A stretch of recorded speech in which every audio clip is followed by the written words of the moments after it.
कहानी की शुरुआत में एक बच्चे को दिखाया जाता है जिसका नाम सरू है। सरू अपने बड़े भाई गुड्डू के साथ ट्रेन में कोयला चोरी कर रहा होता है। दरअसल ये लोग बहुत गरीब हैं, इन्हें अपनी गुजर बसर के लिए चोरी करनी पड़ती है।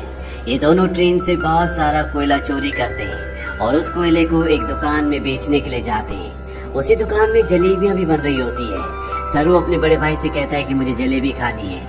उसका बड़ा भाई कहता है कि एक दिन मैं तुम्हें जलेबी जरूर खिलाऊंगा। उसके पास इतने पैसे नहीं है कि वो अपने छोटे भाई को जलेबियां खिला सके। सरू कहता है कि एक दिन हम दुकान की सारी जलेबियां खरीद लेंगे। अब कोयले के बदले में थोड़ा सा दूध दिया जाता है और ये दोनों भाई खेलते हुए अपने घर वापस पहुंच जाते हैं, जहाँ पर सरू और गुड्डू की एक छोटी बहन भी है। ये तीनों अपनी माँ के साथ रहते हैं। सरू की माँ अपने दोनों बच्चों से पूछती कि वो दूध कहाँ से लेकर आए, लेकिन वो इस बात का कोई भी जवाब नहीं देते। उसी रात को सरू का भाई गुड्डू काम पर जा रहा होता है। सरू कहता है कि मैं भी तुम्हारे साथ काम पर चलूंगा। उसका भाई कहता है कि तुम मेरे साथ नहीं चल सकते क्योंकि काम पर बोरियां उठानी पड़ती है और इस काम के लिए तुम बहुत छोटे हो। सरू अपने सिर के ऊपर चेयर उठाकर दिखाता है, साथ ही साथ वो साइकिल भी उठाने की कोशिश करता है। सरू कहता है कि मैं कोई भी काम कर सकता हूँ। सरू की जिद करने पर उसके भाई को उसे अपने साथ ले जाना पड़ता है। ये दोनों के दोनों एक ट्रेन स्टेशन पहुँचते हैं। सरू अपने भाई गुड्डू की गोद में ही सो जाता है। उसका भाई उसे उठाने की कोशिश भी करता है पर सरू बहुत छोटा है, उसे बहुत नींद आ रही होती है। वो कहता है कि मुझे सोने दो। सरू का भाई गुड्डू उसे एक बेंच पर लिटा देता है और कहता है कि मैं कल सुबह काम कर कर वापस लौट जाऊंगा, तुम यहीं पर रहना। जाने से पहले सरू अपने भाई को कहता है कि जब तुम लौटोगे तो जलेबी लेकर आना। वो कहता है कि ठीक है। सरू कहता है 2000 जलेबियां। इसके बाद उसका भाई गुड्डू काम पर चला जाता है। कुछ ही देर बाद जब रात और भी गहरी हो जाती है, स्टेशन पूरी तरह से खाली हो जाता है। इस पूरे स्टेशन पर सिर्फ एक ही बच्चा होता है और वो होता है सरू। सरू वहीं प्लेटफॉर्म पर खड़ी एक ट्रेन में जाकर बैठ जाता है। कुछ ही देर बाद उसे नींद आ जाती है। सुबह जब उसकी नींद खुलती है तो ट्रेन चल रही होती है। सरू ये देखकर घबरा जाता है और ट्रेन में चारों तरफ भागता है। वो अपने भाई को आवाज भी देता है। साथ ही साथ वो ट्रेन के दरवाजे खोलने की भी कोशिश करता है पर दरवाजे पूरी तरह से लॉक्ड होते हैं। इसीलिए ट्रेन के कई बार रुकने के बाद भी वो ट्रेन से बाहर नहीं निकल पाता। ट्रेन की बोगी पूरी तरह से खाली है। सरू भूखा प्यासा इस ट्रेन में फंस चुका है। कुछ दिन का सफर तय करने के बाद ट्रेन कलकत्ता वेस्ट बंगाल पहुंच जाती है, यानी सरू के घर से 1600 किलोमीटर दूर। सरू मध्य प्रदेश के खांडवा डिस्ट्रिक्ट से है। वो स्टेशन पे उतरता है जहाँ पर बहुत ज्यादा भीड़ होती है। वो टिकट काउंटर पर जाता है और कहता है कि मुझे अपने घर जाना है, पर यहाँ पर सब बंगाली में बात कर रहे होते हैं। सरू को किसी की बात समझ में नहीं आती। वो वहीं स्टेशन पर बैठे अपने जैसे कुछ बच्चों के साथ जाकर बैठ जाता है जिनके पास कोई भी घर नहीं होता। और कुछ ही देर बाद यहाँ पर कुछ लोग आते हैं जो उन बच्चों को उठाकर अपने साथ ले जा रहे होते हैं। सरू किसी तरह से वहाँ से भाग जाता है और वो एक बार फिर से रात के अंधेरे में इस बड़े शहर में पूरी तरह से अकेला है। उसे बहुत भूख भी लगी होती है। तभी उसे देवी माता की एक मूर्ति दिखती है। वो देवी माँ को नमन करता है और देवी माँ के चरणों में जो प्रसाद होता है वो उस प्रसाद को खाता है। अगली सुबह सरू ट्रेन ट्रैक पर चल रहा होता है क्योंकि वो अपने घर जाना चाहता है। तभी यहाँ पर एक औरत आती है जिसका नाम नूर होता है। वो सरू से पूछती है कि तुम्हारा घर कहाँ है। वो कहता है कि गणेश तल्ले। ये मध्य प्रदेश में इतना छोटा गांव होता है जिसके बारे में किसी को कुछ नहीं पता होता। नूर उसे अपने घर ले जाती है, उसे खाना खिलाती है, नहलाती है। वो कहती है कल सुबह एक आदमी आएगा जो तुम्हारी मदद करेगा, वो तुम्हें तुम्हारी मम्मी से मिलवा देगा। अगली सुबह यहाँ पर रामा नाम का एक आदमी आता है। वो सरू की पूरी बॉडी चेक करता है और नूर को धीरे से कहता है कि तुमने बहुत अच्छे से काम किया।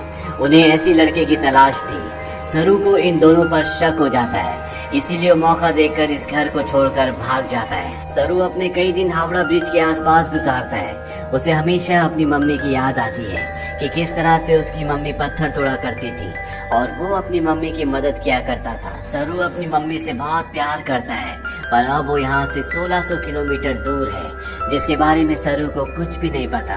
सरू को इसी तरह से यहाँ पर 2 महीने बीत जाते हैं और एक सुबह जब बारिश हो रही होती है तो वो एक कैफे के बाहर बैठा होता है। कैफे के अंदर एक लड़का कॉफी पी रहा होता है और बाहर से सरू उसकी नकल उतार रहा होता है। वो लड़का बाहर आता है और सरू को कुछ खाने के लिए देता है।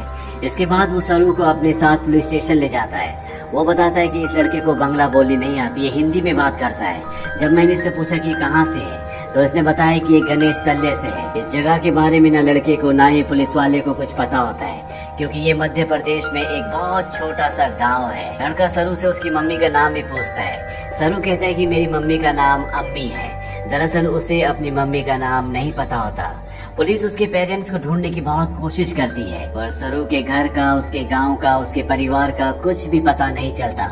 इसीलिए पुलिस उसे एक अनाथ आश्रम में भेज देती है। सरू 3 महीने वहाँ पर गुजारता है और 3 महीने के बाद सरू से एक लेडी मिलने आती है जिसका नाम मिसेस सूद होता है। वो सरू को बताती है कि पिछले 3 महीनों से हम तुम्हारी अम्मी को, तुम्हारे परिवार को ढूंढने की कोशिश कर रहे हैं, पर कुछ भी पता नहीं चला। हमने न्यूज़पेपर में इश्तिहार भी दिया, जिस न्यूज़पेपर को हर रोज 1.5 करोड़ लोग पढ़ते हैं, पर इसका भी कोई फायदा नहीं हुआ। सरू कहता है कि मेरा घर यहाँ से बहुत दूर है, मैं अपनी अम्मी के पास, गुड्डू के पास जाना चाहता हूँ। मिसेस सूद कहती है कि हमने हर जगह तलाश करने की कोशिश की, अब इंतजार का कोई फायदा नहीं है।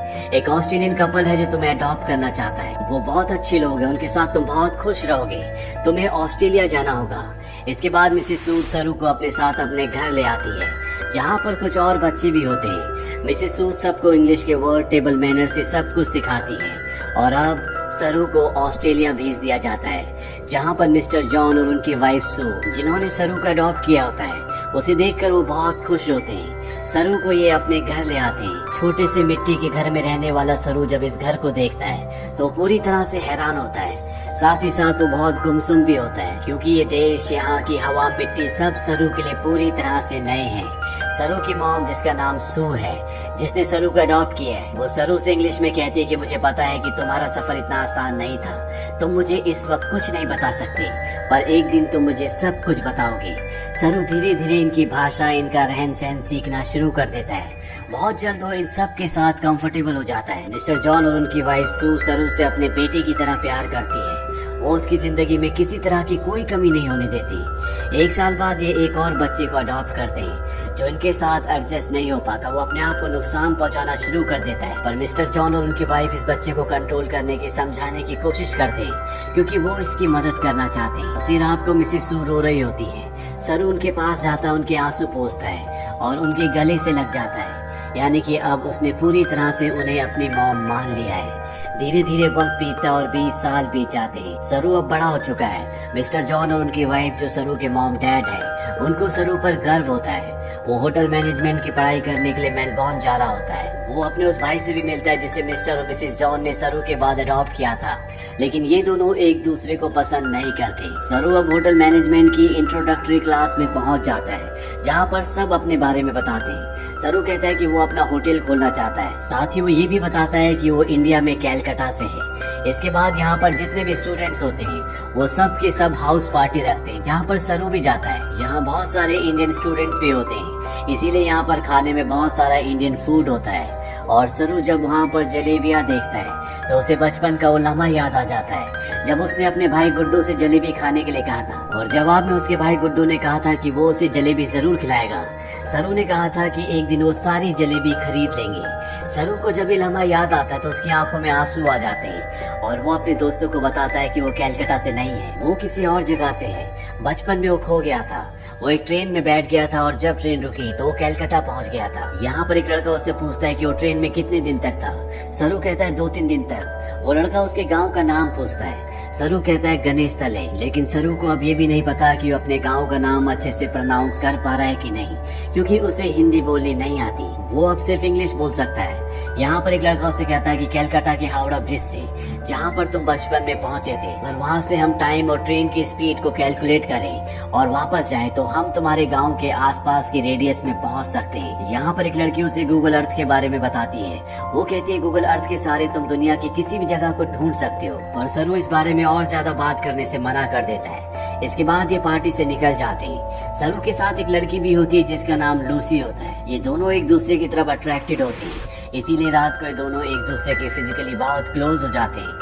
अगली सुबह जब सरू उठता है तो उसे अपने पेरेंट्स की, अपने घर की, अपने गांव की याद आती है। उसे एहसास होता है कि उसके खो जाने के बाद उसकी मॉम, भाई बहन उसके लिए कितना परेशान हुए होंगे। इसीलिए गूगल अर्थ एप्लीकेशन के जरिए साथ ही साथ स्टेशन से अपने घर की जो दूरी होती है उसकी कैलकुलेशन करके हर तरह से अपने गाँव गणेश तले को ढूंढने की कोशिश करता है, पर उसकी सारी कोशिश पूरी तरह से बेकार हो जाती है। धीरे धीरे वक्त बीतता और 3 साल बीत जाते हैं। लूसी का और सरू का रिश्ता अब और भी गहरा हो चुका है। ये दोनों एक दूसरे से बहुत प्यार करते हैं, पर सरू आज भी अपने परिवार के लिए परेशान है। उसे कई बार अपने भाई की छवि दिखती है। उसे एहसास होता है कि उसका भाई उसे कह रहा है कि उसे घर चले जाना चाहिए। सरू अपने परिवार की यादों में, उन्हें ढूंढने में इतना खोया होता है कि धीरे धीरे वो लूसी से अलग हो जाता है। वो लूसी से कहता है कि तुम मुझसे बेहतर इंसान डिजर्व करती हो। लूसी और सरू अलग हो जाते हैं। कई महीनों के बाद लूसी को सरू जब एक दिन एस्केलेटर पर देखता है तो वो उससे बात करता है। वो लूसी से कहता है कि वो उसे बहुत मिस करता है। इसके बाद एक बार फिर से दोनों एक दूसरे के बहुत क्लोज आ जाते हैं। लूसी सरू से कहती है कि तुम्हें अपनी मॉम के पास जाना चाहिए, उन्हें तुम्हारी जरूरत है। सरू अपनी मॉम के पास जाता है जिनकी तबीयत खराब होती है। सरू को आज तक ये लगता था कि उसकी मॉम ने उसे इसलिए अडॉप्ट किया क्योंकि वो कभी माँ नहीं बन सकती, पर सू सरू को बताती है कि मैं माँ बन सकती थी, पर मैंने और तुम्हारे डैड जॉन ने डिसाइड किया था कि हम 2 बच्चों को अडॉप्ट करेंगे क्योंकि इस दुनिया में बहुत सारे ऐसे बच्चे हैं जिन्हें माँ बाप की, परिवार की जरूरत है। वो सरू को अपने बचपन का एक एक्सपीरियंस भी बताती है। वो कहती है कि मेरे डैड बहुत ज्यादा अल्कोहल पीते थे, वो एक अच्छे इंसान नहीं थे। मैं हमेशा डरी डरी रहती थी और एक दिन जब मैं अपने घर के पीछे गई तो मैं चाहती थी कि धरती मुझे निगल ले। तभी मुझे खेत के दूसरी तरफ एक बच्चा दिखा जिसकी ब्राउन स्किन थी और अगले पल वो बच्चा मेरी साइड में खड़ा था। उस पल मुझे एहसास हो गया कि अब मेरी जिंदगी में सब कुछ ठीक होगा। फिर तुम और तुम्हारा भाई मेरी जिंदगी में आए, लेकिन अब तुम मुझसे बात नहीं करते, मुझे तुम्हारी जरूरत है। सरू को यहाँ पे एहसास होता है कि उसे अपनी मॉम का साथ देना चाहिए और साथ ही वो अपनी बायोलॉजिकल मदर को भी ढूंढना चाहता है, अपने भाई को ढूंढना चाहता है। इसीलिए एक बार फिर से वो गूगल अर्थ पर अपने गाँव को ढूंढने की कोशिश करता है और जब वो इंडिया के अलग अलग हिस्सों को जूम करके देखता है तो उसे वो जगह दिख जाती है जहाँ पर उसकी मॉम पत्थर तोड़ा करती थी। इसके बाद वो धीरे धीरे आसपास के पूरे एरिया को सर्च करता है और उसे अपना गांव, जिसका नाम गणेश तलाई है, वो मिल जाता है। उसे पता चल जाता है कि उसका गांव मध्य प्रदेश के खांडवा डिस्ट्रिक्ट में है। इस बात से बहुत खुश होता है। वो ये बात लूसी को और अपनी मॉम को भी बताता है। उसकी मॉम भी उसके लिए बहुत खुश होती है क्योंकि उसकी मॉम और उसके डैड चाहते हैं कि वो इंडिया जाकर अपने परिवार से मिले। सरू अब भारत आ जाता है और वो उस जगह पहुंच जाता है जहां पर उसने अपना बचपन बिताया था। वो धीरे धीरे बचपन की यादों से आगे बढ़ता हुआ उस घर तक पहुंच जाता है जहां पर बचपन में वो अपनी मॉम, अपने भाई और अपनी बहन के साथ रहा करता था। पर अब इस घर में कोई भी नहीं रहता। वो आस पड़ोस से पूछने की कोशिश भी करता है पर उसकी भाषा किसी को भी समझ नहीं आती और न ही अब वो हिंदी समझ सकता है। तभी वहाँ पर एक आदमी आता है जिसे इंग्लिश आती है। सरू उसे अपने भाई का और अपनी बहन का नाम बताता है। उससे पूछता है कि जो परिवार पहले इस घर में रहता था अब वो कहाँ चला गया, पर वो आदमी उसकी बात का जवाब नहीं देता, वहाँ से चला जाता है। पर कुछ ही पलों के बाद वो लौट कर आता है और सरू को इशारा करता है। सरू जब उस तरफ जाता है तो वो देखता है कि सामने से एक बूढ़ी औरत आ रही होती है और ये औरत और कोई नहीं बल्कि वो होती है जिसकी गोद में सरू ने अपना बचपन बिताया था। ये उसकी बायोलॉजिकल मॉम होती है। वो उनके गले लगकर बहुत रोता है। सरू की मॉम आज तक इस गांव को छोड़कर इसीलिए नहीं गई थी क्योंकि उसे यकीन था कि एक दिन उसका बेटा लौटकर जरूर आएगा। सरू की बहन भी यहाँ पर होती है। वो अपनी बहन को अपने गले से लगा लेता है पर सरू अपने भाई से मिल नहीं पाता। उसे पता चलता है कि जिस रात वो अपने भाई के साथ काम पर गया था पर सरू को नींद आ रही थी, इसीलिए उसके भाई ने उसे बेंच पर सुला दिया था। और जब उसका भाई जा रहा था तो सरू ने अपने भाई से कहा था कि सुबह जलेबी लेकर आना। उसी रात को उसके भाई गुड्डू की एक ट्रेन दुर्घटना में मृत्यु हो गई थी। यानी कि एक माँ ने एक ही रात में अपने दोनों बेटों को खो दिया था। पर उसकी उम्मीद, ईश्वर पर उसकी आस्था थी जो इतने सालों तक वो अपने छोटे बेटे सरू का इंतजार करती रही। और आज 25 सालों के बाद उसका बेटा वापस लौट आया। सरू इसके बाद ऑस्ट्रेलिया में अपने मॉम और डैड को कॉल करता है। वो उन्हें बताता है कि मुझे मेरा परिवार मिल गया, पर इससे कुछ भी नहीं बदलता। आज भी आप मेरे लिए वही हो जो पहले थे। आप मेरे मॉम डैड हो। इसके बाद सरू उन सभी जगहों पर जाता है जहाँ पर वो अपने भाई के साथ खेला करता था और इन जगहों पर जाकर उसे अपने बचपन की याद आ जाती है जब वो इन्हीं रास्तों पर अपने भाई के साथ चला करता था। सरू को यहाँ पर एक और बात पता चलती है कि उसका नाम सरू नहीं बल्कि शेरू है, जिसका मतलब होता है लायन। अंत में हमें कुछ रियल फुटेज दिखाई जाती है जिसमें सरू के वो माँ बाप जिन्होंने उसे अडॉप्ट किया था वो इंडिया आते हैं। इंडिया में सरू की जो असली बायोलॉजिकल मॉम होती है वो उन्हें अपने गले से लगा लेती है। तो ये थी सच्ची कहानी सरू की। ऑफिशियल रिपोर्ट्स के मुताबिक पता चलता है कि भारत से हर साल 80,000 बच्चे गायब होते हैं, लेकिन उसमें से 1% भी बच्चे ऐसे नहीं हैं जिनकी किस्मत सरू की तरह हो। इसीलिए इस पूरी कहानी, इस पूरी फिल्म के जो हीरो है वो और कोई नहीं बल्कि मिस्टर जॉन और उनकी वाइफ सू है, जो अपने बच्चे पैदा कर सकते थे पर उन्होंने फैसला किया कि वो अपने बच्चे पैदा ना करके उन बच्चों को अडॉप्ट करेंगे जिनके पास घर नहीं है, ताकि उन्हें एक अच्छा घर मिल सके। अगर इस दुनिया में हर एक इंसान की सोच इसी तरह से हो जाए तो ये दुनिया स्वर्ग बन जाए। तो ये थी पूरी कहानी फिल्म लॉयन की। ये फिल्म सन 2016 में रिलीज हुई थी। IMDb पर इसकी रेटिंग है 8। इस फिल्म का बजट था $12 मिलियन और बॉक्स ऑफिस पर इसने कमाई की थी